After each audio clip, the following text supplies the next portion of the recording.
Bonjour, Bonjour, pouvez-vous vous présenter pour les personnes qui nous Didier nous Lebray, regardent? donc je représente Anne Hidalgo pour débattre et in fine signer le pacte de la démocratie qui a été proposé à l'ensemble Sur les des 6 mesures, candidats. Sur les 6 mesures. sur les 6 mesures, vous êtes d'accord sur les 6 mesures? On est d'accord sur les 6 mesures. Alors, qu'est-ce qui a fait que vous soyez d'accord aujourd'hui sur les 6 mesures? Bah, je pense que c'est des mesures qui vont toutes dans la bonne direction, à savoir permettre davantage de consultations citoyennes, renforcer le lien qu'ont les électeurs avec leurs élus, et puis aussi essayer de traiter en profondeur des sujets qui ne l'ont pas été ou insuffisamment, comme le vote blanc, Ouais. qui en soi peut se dire bon, c'est peut-être un gadget ou une technologie inutile, mais qui en fait sera un vrai changement, je le crois en profondeur, et c'est l'avis aussi d'Anne Hidalgo et du Parti Socialiste. C'est-à-dire sur le vote blanc, ça serait comptabiliser le vote blanc? Oui, comptabiliser le vote blanc pour permettre à ce que les gens qui ne se reconnaissent pas dans l'offre politique puissent le dire de manière claire et sans ambiguïté, sans avoir à donner leur suffrage à quelqu'un dont ils pensent que, parce qu'il incarnerait une espèce de vote très protestataire, rendrait compte de leur opposition. Alors, si vous votez Marine Le Pen, mais que vous ne partagez pas, par exemple, ou Zemmour, ses thèses xénophobes ou racistes, Ouais. c'est un problème, parce que vous donnez malgré tout du crédit à ces thèses. Si vous votez Marine Le Pen parce que vous êtes un gilet jaune et que vous considérez qu'aujourd'hui elle incarne d'une manière qui vous convient la défense des classes moyennes et des gens qui se sentent mal ou insuffisamment représentés, vous dites quelque chose, mais vous risquez aussi de voir votre vote interprété, voire mal usé.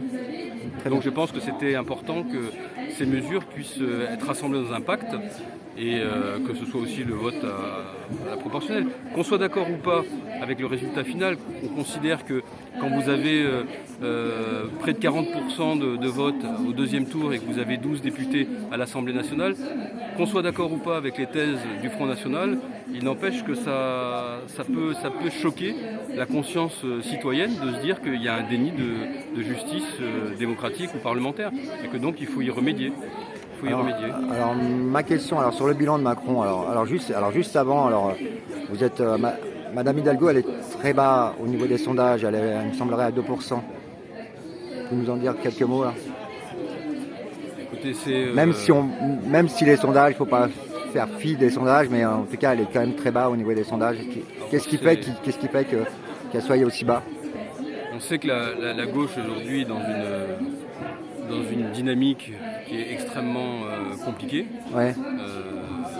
Pour plein de raisons. La première, c'est parce qu'on a exercé le pouvoir il n'y a pas si longtemps, donc voilà, c'est encore dans les mémoires que le bilan n'a pas été suffisamment fait. Il y a des choses qui ont été sans doute Vous avez eu pourtant les manettes. faites. Vous avez pourtant les manettes. Vous avez eu. Il y a des choses qui ont été bien faites, mais je pense qu'on n'en a pas suffisamment parlé. Et ensuite, une partie de la gauche aujourd'hui s'est retrouvée dans le profil idéologique d'Emmanuel Macron. Donc ça a achevé de scinder ce qui est resté de la gauche, et c'est pas simple aujourd'hui de recoller les morceaux. Et puis je pense que aussi on est au bout d'une trajectoire où la gauche s'est insuffisamment posé la question de savoir à qui elle devait parler, avec quels mots et en vue de quel changement. Et donc tant qu'on n'aura pas répondu en profondeur à ces questions, c'est quoi aujourd'hui être de gauche? Quelles sont les grandes injustices et quels sont les leviers, les moyens à disposition de la gauche aujourd'hui pour y remédier? Si on n'a pas de réponse à ces questions, c'est plus la peine de se présenter devant les électeurs. Ils ne nous entendront pas. La gauche est perçue aujourd'hui d'abord et avant tout comme un parti, enfin le Parti Socialiste en tout cas, comme un parti de gouvernement, et qui a insuffisamment traité des questions qui aujourd'hui sont vitales pour les Français. C'est le pouvoir d'achat, c'est la capacité à pouvoir vivre des vies dignes, c'est la capacité à être bien représenté, c'est un sentiment aussi de respect de ses vies. Et à côté de ça, c'est aussi tout ce que la gauche a pu à un moment épouser des thèses de la droite pour faire aussi bien que la droite en termes économique, de comptable, de gestion, et de pouvoir ensuite redistribuer les dividendes de la croissance en pensant que ça serait la meilleure façon de faire vis-à-vis de la gauche. Mais en fait non, le peuple français n'attend pas de la gauche qu'elle soit experte comptable. elle attend de la gauche qu'elle ait de vrais sujets d'indignation puissants qui puissent se transformer en action et que cette action corrige ces inégalités. Alors, sur le bilan de Macron, un mot. Sur le bilan de Macron, on voit 5 ans plus tard qu'à la fois dans les premières actions qu'il a conduites, il avait une politique de centre-droit assez classique. Pas de centre-gauche? Comment? Pas non, de gauche? de centre-droit. On l'a vu à travers toute une série de mesures prises assez rapidement, en considérant que, en gros, s'il fallait retrouver des leviers budgétaires, il fallait toujours aller les chercher du même côté, du côté de ceux qui déjà sont dans la panade, que ce soit les jeunes, les étudiants, les allocataires de régime, que ce soit les personnes âgées, que ce soit même les personnes en recherche d'emploi. Donc on voit bien le logiciel. Mais malgré tout, je dirais que on peut pas nier le fait que et la pandémie et la guerre en Europe aujourd'hui ont profondément modifié son logiciel. Il a été sans doute un chef d'État qui tout d'un coup a pris conscience de l'impérieuse nécessité de remettre l'État-providence au centre pour amortir le choc et repartir, contrairement à ce qui avait été fait après la crise financière de 2007-2008. Il en a tiré les enseignements et il l'a fait, donc ça perturbe encore plus, je dirais, pour revenir à votre précédente question, la famille politique de gauche, parce qu'au fond, il y a une partie des réponses qu'il a été chercher, qui étaient des réponses de ce qu'on appelle la social-démocratie tempérée, où on ne veut pas laisser le marché dicter ses règles. Et là, encore plus avec ce qui se passe avec l'Ukraine, où tout d'un coup, on prend encore plus conscience, et la pandémie bien sûr, de la nécessité de revoir totalement les chaînes de production, la souveraineté économique, qui est un gros mot, redevient quelque chose qui fait sens. Donc voilà, c'est un bilan contrasté et qui est compliqué de faire d'un pur point de vue idéologique parce que Macron s'est adapté aux circonstances.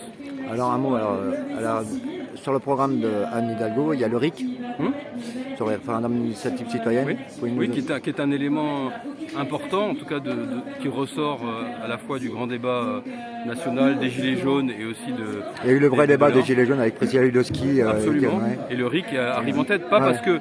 Je pense pas que les gens pensent que le RIC va tout changer. C'est simplement une façon de montrer que les citoyens ne doivent pas se priver d'instruments qui leur permettent de reprendre la contrôle du débat public, du débat politique, et de mettre à l'ordre du jour des solutions qui sont des solutions citoyennes. Donc c'est une façon de redire aux responsables politiques, ok, ce qu'on vous donne d'une main, on peut le reprendre de l'autre, et le RIC fait partie de ces leviers importants. Et donc il était normal que Anne Hidalgo considère que c'est un des outils au service de la démocratie. Et alors juste un dernier mot sur le pouvoir d'achat, sur le coût de la vie aujourd'hui. Le pouvoir d'achat, il va malheureusement pas aller... Vous avez vu que ça manifeste encore au niveau des Gilets jaunes tous les samedis. Bien sûr, et il ne va pas aller en s'améliorant le pouvoir d'achat parce qu'on voit bien que ce qui se passe en Ukraine et en Russie va impacter... Parce que là actuellement on nous parle de pénurie, c'est en boucle sur les chaînes mainstream. On parle de pénurie, on parle d'augmentation de toutes les matières premières énergétiques, des matières premières alimentaires, et il va y avoir l'impact en Europe, mais dans nos pays encore relativement riches, cet impact va être mesuré, va être relativement modéré dans un premier temps. Il va y avoir des mesures de compensation, mais dans les pays émergents, on va assister à un effondrement des économies. Et cet effondrement des économies... C'est-à-dire les pays émergents, c'est lesquels? L'Afrique, une partie de l'Asie, etc., l'Amérique latine, et ce qui va se passer en Afrique ne sera pas sans impact sur l'Europe. Donc on voit bien qu'à travers ces multiples conséquences de la crise, il va y avoir des effets rebonds, y compris en Europe. En tout cas, merci pour ces quelques mots, merci à vous. Merci. Merci.